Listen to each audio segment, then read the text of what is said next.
Kumusta po mga Suki? Welcome back po sa Saini Yuki at gusto ko muna pong humingi ng pasensya kung medyo natagalan po ang paggawa ko ulit ng mga reaction videos dahil po ito sa kadahilan ng medyo naging busy lang tayo para sa promotion ng aking first single under Viva Records. Yan po ay ang Sana Hindi Pa Rin Huli Ang Lahat, written and music by Mr. Miguel Mendoza. Available na po yan sa lahat ng online music stores, kaya sana po ay i-stream nyo yan. I-stream nyo po ito at i-download nyo na rin po para suporta sa akin at suporta sa OPM. Ayan. At bago rin po ang lahat, gusto ko rin po kayong i-invite on April 13, 2019. It's my birthday and I'll be doing a gig together with Miss Nicole Omilio. Ticket price is only 200 pesos. Kaya sana po ay hayaan nyo kami bigyan kayo ng mga summer vibe music sa araw na iyon. Saturday po ito. Kaya sana po ay makapunta kayo. Mo pa puso kong to'y baliw na baliw sa'yo. At kung bago naman po kayo sa aking YouTube channel, huwag niyo pong kalimutan i-click ang subscribe button at i-click niyo na rin po notification bell para ma-notify kayo pag meron na akong mga bagong video uploads. At syempre, pwede niyo rin po akong i-follow sa aking mga social media accounts, Facebook, Twitter, and Instagram. Kaya naman dahil kababalik ko lang ulit sa paggawa ng reaction video, simulan natin ito sa isang pasabog na performance mula sa isang pasabog na singer, ang nag-iisang Asia's Queen of Pop, Miss Sarah Geronimo. Ito po ay ang kanyang live performance ng kantang Stay With Me sa Asap Natin To stage last Sunday. At bago po ang lahat, gusto ko muna magpasalamat sa, ano nga pangalan nito? Teka, check natin. Kapamilya Trending YouTube channel for uploading this video. Dahil po sa inyo, ito, may nagagawan ako ngayon ng reaction video. Kaya naman mga Suki at mga popsters na patuloy na tumatangkilik sa aking mga ginagawang vlog, samahan niyo po ako at panoorin natin ang performance ni Queen SG.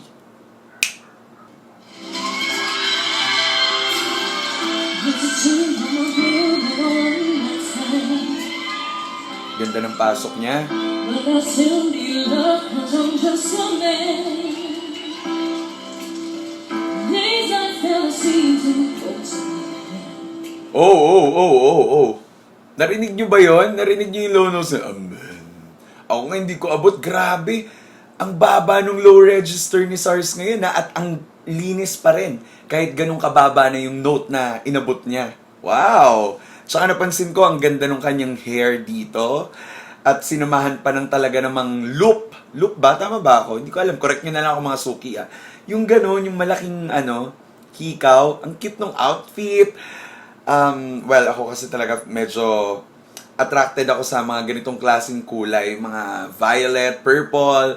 Yung ganyang shade or ganyang color. Talagang social na social ako dun sa ganyan. Para bang very royalty. Yan, royal blood. Ganyan yung datingan. Tuloy natin to. I don't want you to leave when you hold my hand. I don't want you to stay with me. 'Cause you're all I need. These ain't love is free to see.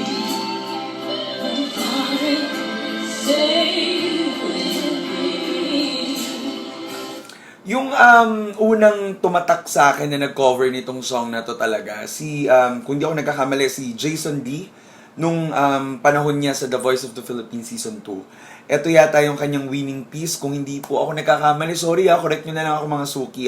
Siya talaga yung local artist na una kong hinangaan sa kantang ito. Pero itong si SARS medyo binibigyan niya ng ibang flavor.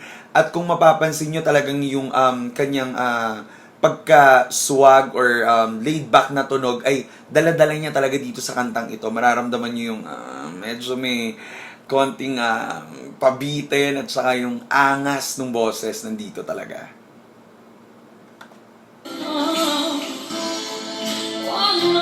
You know? Wow.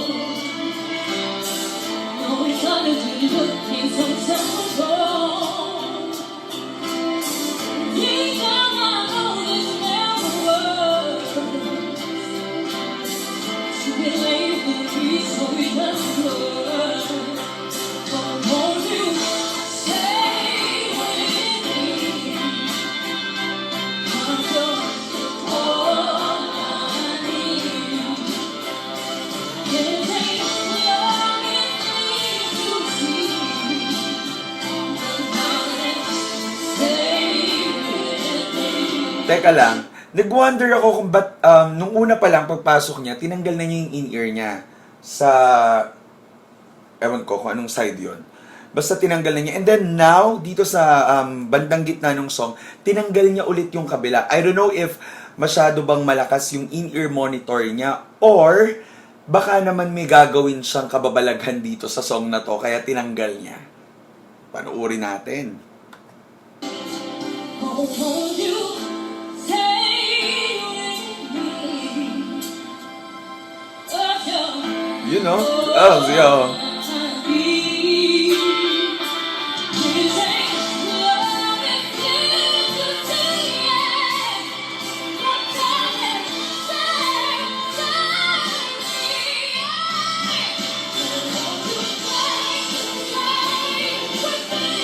No way!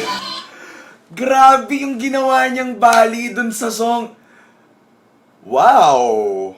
Stay! Ano na? Stay! Stay! Stay with me! Wow.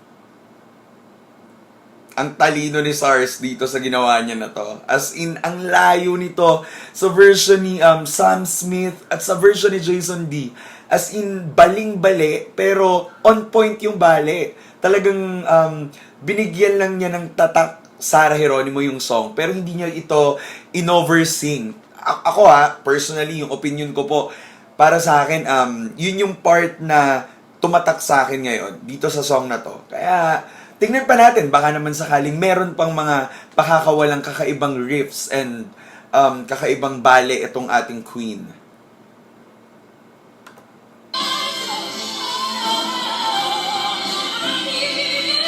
I need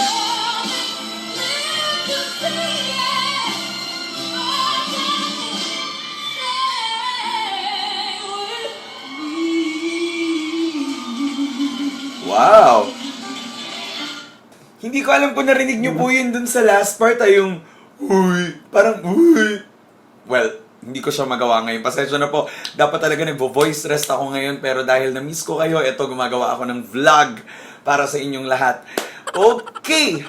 So, eto na nga ang say ko sa performance ni Queen SG para sa kantang Stay With Me sa segment na The Greatest Showdown sa Asap Natin To stage last Sunday. Pero bago po ang lahat, abangan ko rin ang say nyo mga suki sa comment box ng video ito. At syempre, huwag nyo rin pong kalimutan i-like at i-share ang video ito para naman masaya tayo. Ayan. So, going back, ang napansin ko talaga sa kanya, first, yung look ni Sarah, total look niya dito, ang class, para siyang naka-Versace. Parang ganyan yung datingan niya. Yun nga, very royal blood. And then I love the makeup, I love the eyeshadow. Hindi todong-todo. Lumabas yung pagka-sweet girl ni SARS. Ganyan. At hindi mo talaga iisipin na si Sarah ay nasa 30s na sa ganitong klaseng look niya. Talagang makikita mo na para bang nananatili pa rin siyang 17 years old. Talagang fresh na fresh. Ewan ko kung sang-ayon po kayo, pero abangan ko yan sa comment box. At doon naman sa kanyang boses, ang masasabi ko lang talaga ay she has nothing to prove in this industry. Yun lang yung masasabi ko. At hindi niya rin ako binigo bilang isang kaibigan, bilang isang naging parte ng kanyang team sa The Voice na humanga sa bawat performances na ginagawa niya. Especially dito, yung mga binitawan po niyang mga bale, yung mga intelligent runs na kanyang pinakakawalan dito ay talagang swabing-swabe. Alam niyo po mga suki, alam ko kadalasan naririnig yung sa aming mga reactors na pinupuri namin yung mga runs, yung mga riffs, yung mga bale. Simple lang naman po yun Kaya po namin pinupuri dahil alam po namin na talagang pinaghirapan po nilang aralin yung bawat runs at mga riffs na ginagawa ng mga singers. Especially ako po, talagang may mga panahon na pag gumagawa ako ng cover ng song, inuupuan ko talaga yan. Talagang inaaral ko yan, binibigyan ko ng oras para lang mabigyan ko siya ng ibang flavor. At eto si SARS, napaka-brilyo, napakatalino ng mga ginagawa niyang balik dun sa kanta. Masasabi ko talagang tatak niya yon at hindi ito hango or kopya sa ibang singer. At yun naman talaga ang kahanga-hanga dito sa ating Asia's Queen of Pop.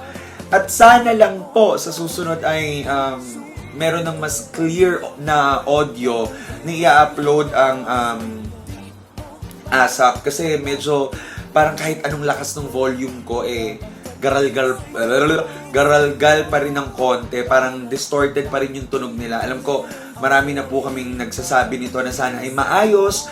At sana talaga soon maayos na ito. At one last thing, I am looking forward for more of Sarah G's solo performance sa ASAP Natin To stage. Dahil sobrang fan talaga ako ng taong ito mula noon at hanggang ngayon. Kaya naman maraming salamat mga Suki sa pagsama na naman po sa akin sa isang episode ng Say ni Yuki at hanggang sa susunod po. God bless you all at kita-kits po April 13 at the Musical Metro Walk.